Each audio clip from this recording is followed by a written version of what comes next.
nós vamos tirar algumas lições práticas para a nossa vida, para o nosso dia. Então eu vou abrir a minha Bíblia aqui, eu quero que você abra a tua Bíblia aí, isso mesmo, no livro de Atos dos Apóstolos, ou também Atos do Espírito Santo, através da vida dos apóstolos, e vamos trabalhar essa questão. Vamos ler? Deixa eu ler aqui para você, ó.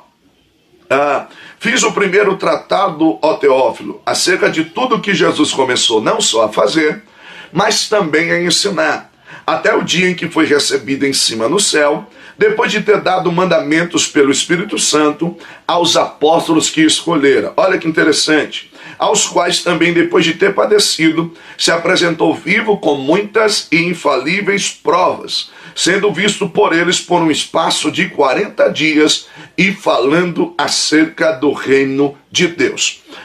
Nós vamos continuar lendo. Segura a tua Bíblia aberta aí. Olha que interessante. Nós temos esse tratado, e depois eu vou entrar no mérito, aí a próxima lição é a origem de Atos. Nós vamos ver o autor e toda essa parte aí. Mas vamos lá.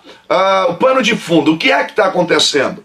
Jesus morreu, ressuscitou, como foi relatado nos evangelhos. E agora o que é que nós temos? Nós temos Jesus, né, acolhendo novamente as suas ovelhas, como ele disse, que prenderão o pastor e as ovelhas ficarão dispersas. Você lembra disso? Agora ele vai ajuntar as ovelhas. E aí ele está um período de 40 dias ensinando-os acerca do reino de Deus. Jesus está falando com eles acerca do reino.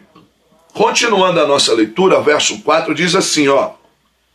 Em certa ocasião, quando estava comendo com eles, ordenou-lhes, não vos ausenteis de Jerusalém, mas esperai pela promessa a qual de mim ouvistes. Pois João batizou com água, mas vós sereis batizados com o Espírito Santo. Não muito depois desses dias, aqueles que se haviam reunido perguntaram-lhe, Senhor, restaurarás tu neste tempo o reino a Israel? E ele lhes disse, não vos pertence saber os tempos ou as épocas, o que o meu Pai já estabeleceu pelo seu próprio poder.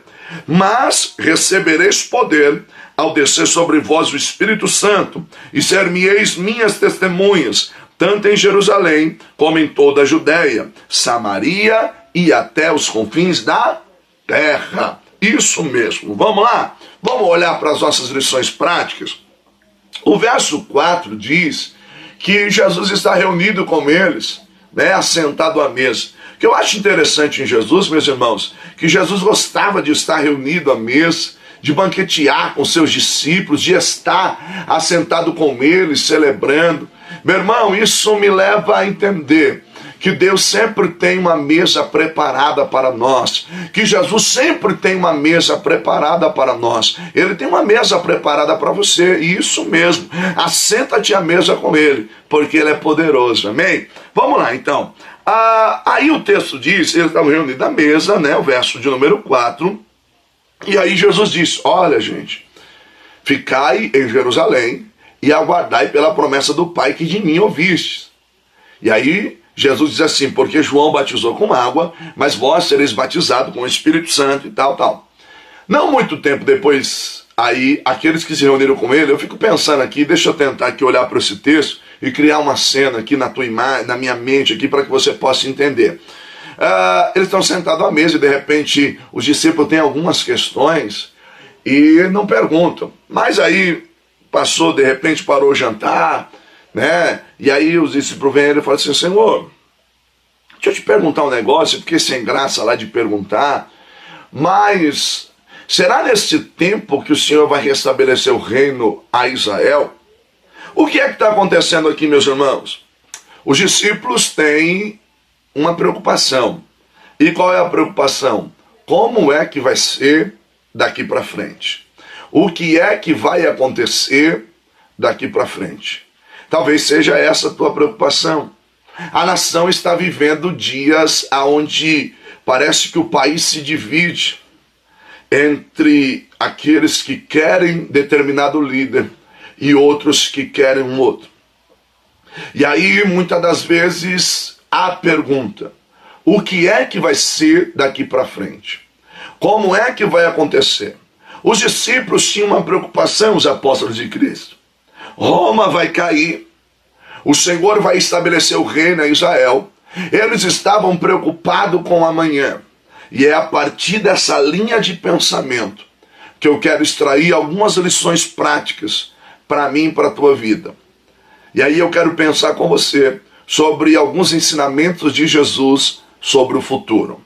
Alguns ensinamentos de Jesus sobre o futuro. Queridos, se existe algo que mexe conosco, é essa ideia de futuro.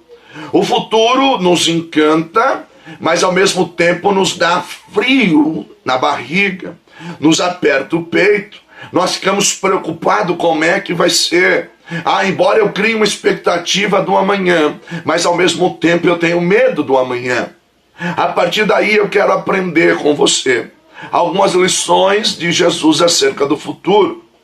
A primeira lição que Jesus nos ensina é que existe uma estreita limitação do conhecimento humano acerca do futuro. Isso mesmo, há uma estreita limitação do conhecimento humano acerca do futuro. Por quê? Porque o ser humano é limitado. Meu irmão, a primeira coisa que Jesus diz a eles, quando eles fazem essa pergunta, Jesus diz lá no verso de número 7, e ele lhe disse: a vós não compete saber os tempos e as estações. O que é que Jesus está dizendo? O dia de amanhã não te pertence. O dia de amanhã não te pertence.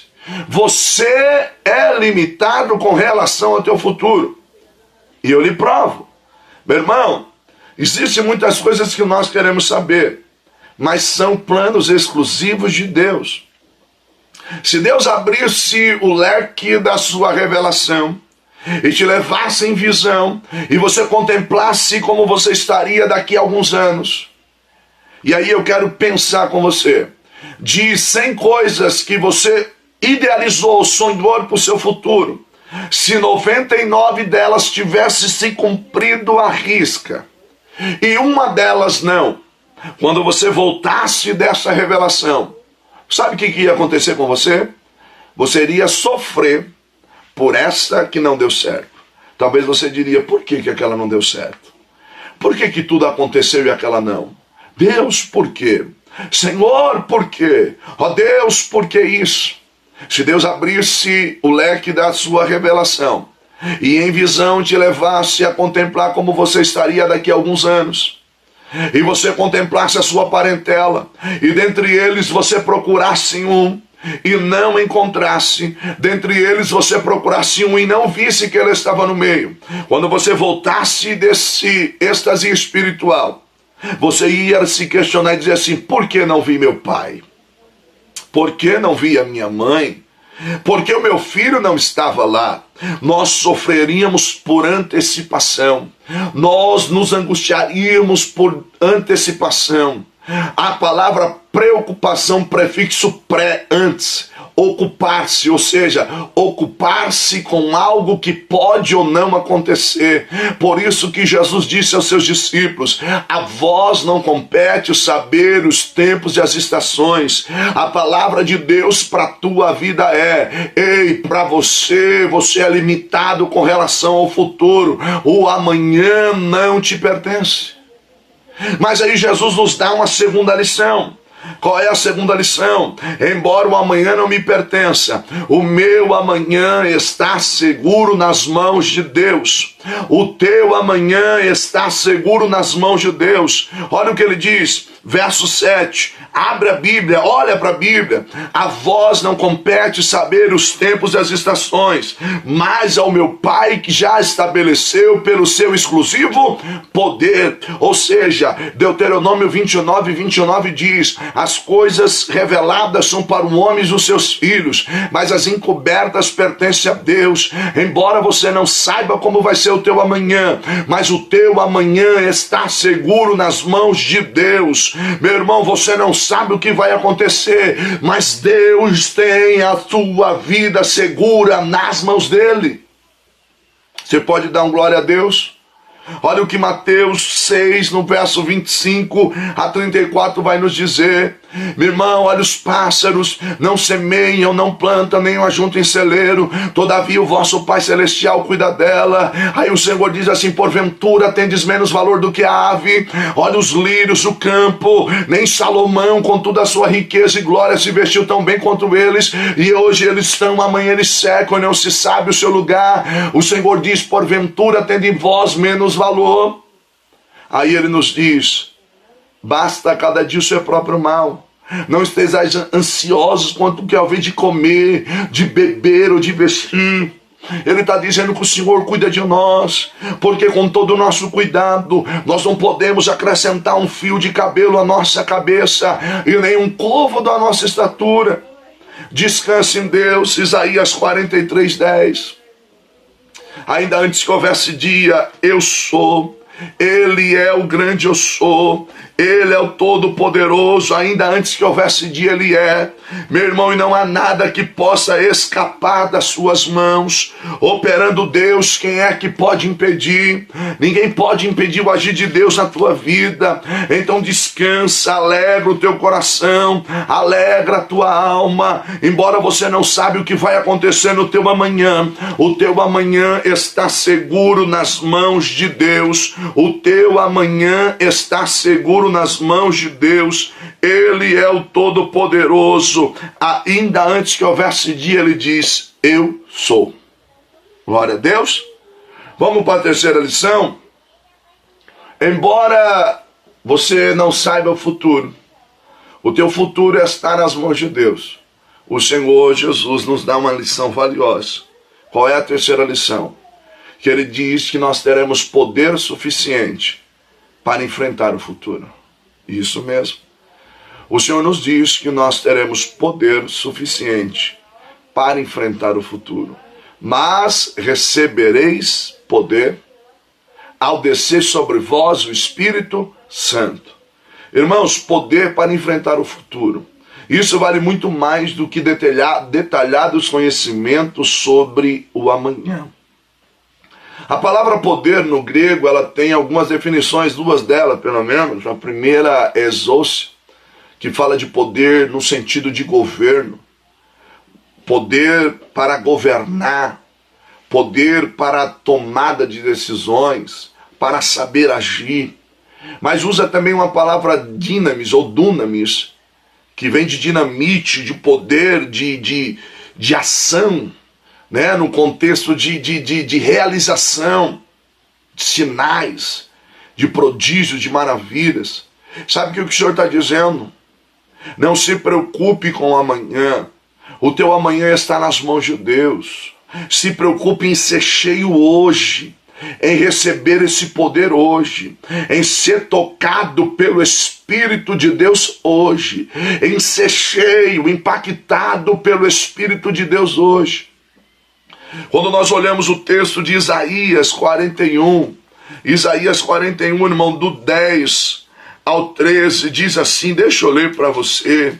Isaías 41, do 10 ao 13, ele diz assim: não temas, pois eu sou contigo, não te assombres, pois eu sou teu Deus, eu te fortalecerei, te ajudo e te sustento com a destra da minha justiça. Certamente envergonhados e confundidos serão todos os que se envarreceram contra ti, os que te condenarem contigo tornar-se-ão em nada e perecerão. Ainda que busque os teus inimigos não acharás, os que pelejam contigo tornar-se-ão em nada, em coisa de nenhum valor os que guerreiam contra ti, pois eu sou o Senhor teu Deus, que te toma pela tua mão direita e te diz: não temas, porque eu te ajudo. Ou seja, não se preocupe com o amanhã, se preocupe em ser cheio hoje. Os discípulos estão perguntando: Senhor, como é que vai ser nesse tempo? A vós não compete saber o tempo das estações. Meu Pai já reservou pelo seu exclusivo poder, mas recebereis poder. Ele quer te dar poder. Ele quer te encher de poder. Isso mesmo, meu irmão, Ele quer te encher de poder. Quarta lição de Jesus sobre o futuro é que, embora o teu futuro seja incerto, para você, claro, Deus sabe, Deus já reservou pelo seu exclusivo poder, você vai receber poder para enfrentar esse futuro, porque Deus reservou, mas Ele vai te capacitar para isso. Mas Ele nos dá uma quarta lição. E qual é essa quarta lição? Você tem um dever com relação ao teu futuro. Isso mesmo, você tem um dever. E Ele vai nos deixar bem claro isso no texto. Ser-me-eis testemunhas, tanto em Jerusalém, Judeia, Samaria e até os confins da terra. Ou seja, essas palavras definem de forma bem clara que cada cristão deve ser testemunha do que Deus fez e do que Ele faz por nós. Ou você acha que você vai receber esse poder todo para quê? Esse poder que você vai receber, ou mesmo que você está recebendo, e quem sabe até assistindo essa aula, eu quero crer, eu quero declarar sobre a tua vida, que essa aula possa vir como uma cachoeira de poder sobre a tua vida, porque a palavra do Senhor liberta, a palavra do Senhor restaura, a palavra do Senhor vivifica, a palavra do Senhor santifica, a palavra do Senhor exalta, a palavra do Senhor é poderosa. Então eu quero crer, irmão, que esse poder que nós estamos recebendo não é para nós ficarmos calados, mas é para nós sermos testemunha.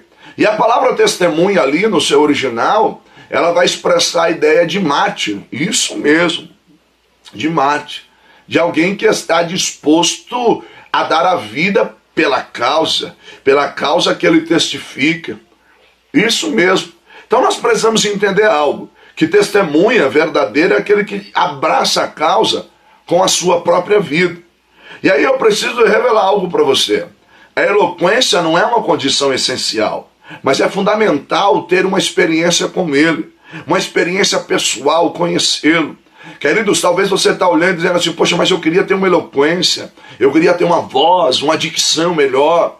Mas, meu irmão, para ser testemunha dele, você apenas precisa abrir a tua boca e relatar aquilo que ele fez e o que ele faz através da tua vida. Eu lembro-me daquele cego, quando Jesus o cura e manda ele se lavar e ele volta vendo, e alguém questiona por ser aquele dia de sábado e aquilo não poderia acontecer, e a resposta daquele moço é: eu só sei de uma coisa, eu era cego e agora vejo. Eu era cego e agora vejo. Ou seja, abre a boca e conta o que Deus fez.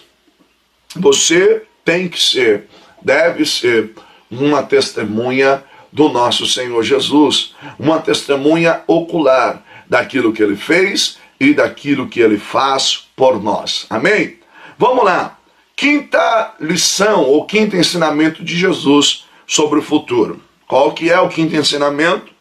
Se você souber aguardar da maneira que Ele lhe orientou, a promessa vai se cumprir. Qual que é a quinta lição? Se você souber aguardar da maneira que Ele lhe orientou, a promessa vai se cumprir. O Senhor havia feito uma promessa a eles. E aí Ele relata dizendo assim, ficai em Jerusalém, verso de número 4 de Atos 1, ó. Em certa ocasião, enquanto comia com eles, deu-lhes esta ordem. Não saiam de Jerusalém, mas esperem pela promessa de meu Pai, da qual eu lhe falei. Era uma ordem. Ou seja, qual é a quinta lição? Se você souber aguardar da maneira que Ele lhe orientou, a promessa vai se cumprir. Se era uma ordem, então nós precisamos entender uma coisa. Esta era uma promessa condicional. Isso mesmo. Então nessa quinta lição, nós precisamos entender algo. Essa era uma promessa condicional, ou seja, para receber, eles teriam que ficar em Jerusalém. Isso mesmo. Então era uma promessa condicional. Meus irmãos, muita gente aí, eu tenho promessa, quem tem promessa não pode morrer. Você só precisa entender uma coisa, existem promessas que são condicionais, e havia uma condição, ficar em Jerusalém. Tem gente que quer receber a bênção, tem gente que quer receber o milagre, mas não quer ficar em Jerusalém. Fica onde Deus te mandou ficar, fica onde Deus te colocou, fica onde Deus te chamou. Porque se você sair, você vai perder a promessa. A promessa é condicional. Deu para pegar? Deu para pegar. Você precisa entender isso. Ah, eu tenho promessa. Mas existe uma ordenança na promessa. Ficai em Jerusalém. Glória a Deus. Eu quero pensar com você num segundo ponto aí, sobre essa quinta lição. Sobre essa promessa. Qual que é o quinto ponto? O segundo ponto sobre essa promessa. Na quinta lição. Eles aguardavam a promessa em oração. Quando Jesus ascende ao céu, eles voltam do Monte das Oliveiras, eles estão à distância da cidade, 1 quilômetro mais ou menos, e eles vão para o lugar onde repousavam, no cenáculo. E aí o verso de número 14 diz: todos eles reuniam-se sempre em oração com as mulheres, inclusive Maria, a mãe de Jesus, e com os irmãos de Jesus. Ou seja, eles aguardavam a promessa em oração. Meu irmão, promessa se aguarda em oração. Deus vai cumprir, mas persevera na oração. Ali, em oração, buscando, crendo, acreditando, porque Deus vai cumprir. Mas aguarde em oração, porque é na oração que você tem força, é na oração que você tem ânimo, é na oração que você tem vigor, e é na oração que você vai conquistar a tua promessa. Terceiro ponto, sobre essa quinta lição, é que eles entenderam que tudo aquilo que estava acontecendo, ou que estava se passando, era necessário.